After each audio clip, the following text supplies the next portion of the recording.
У меня все в порядке. У вас комары кусают. Ничего. Давайте мужику позвоним вашим родным, скажем, что все в порядке. Не надо никому. Они переживают.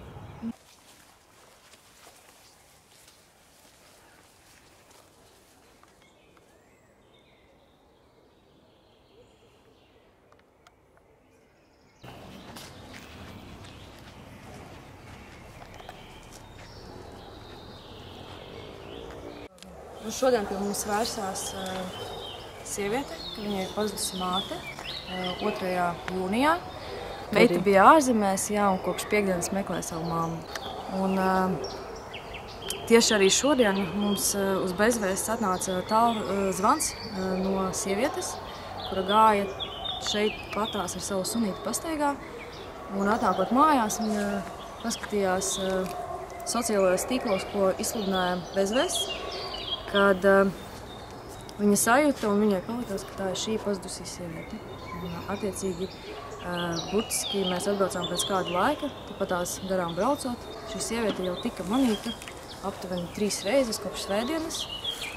Svētdien, šodien no rīta un pusdienās un arī tagad viņa sēdēja vienā un tajā pašā pozā.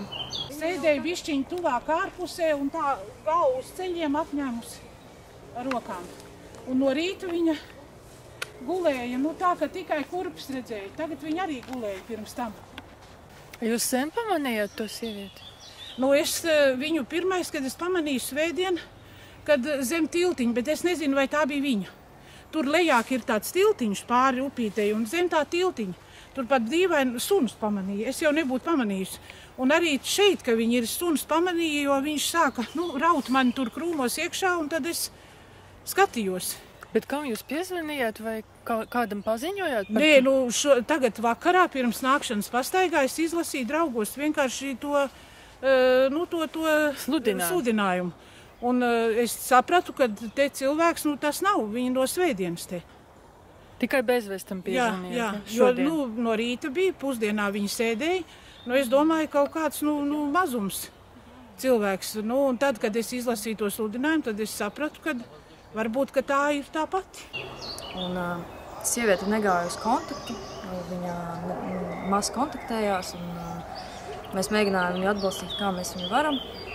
Un pazvanot pazudušās radiniecei, atpazina apavus sievietes, un atbrauca radinieki uz šejienu un apstiprināja, ka jā, tā ir viņa mamma. Tās ir viens no tādiem gadījumiem, pozitīviem gadījumiem, kad kopējiem spēkiem, sabiedrības kopējiem spēkiem mēs varam izdarīt kaut ko labu.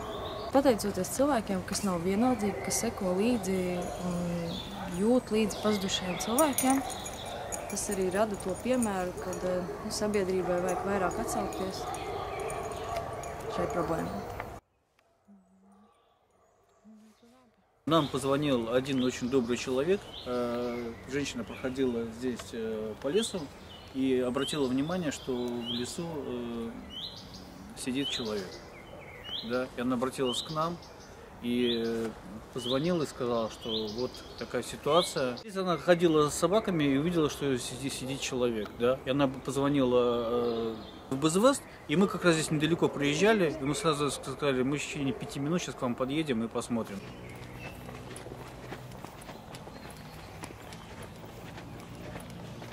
А вы предлагали что-то, какую-то помощь, да? Я предлагал какую-то помощь, я разговаривал, человека не было настроения со мной разговаривать.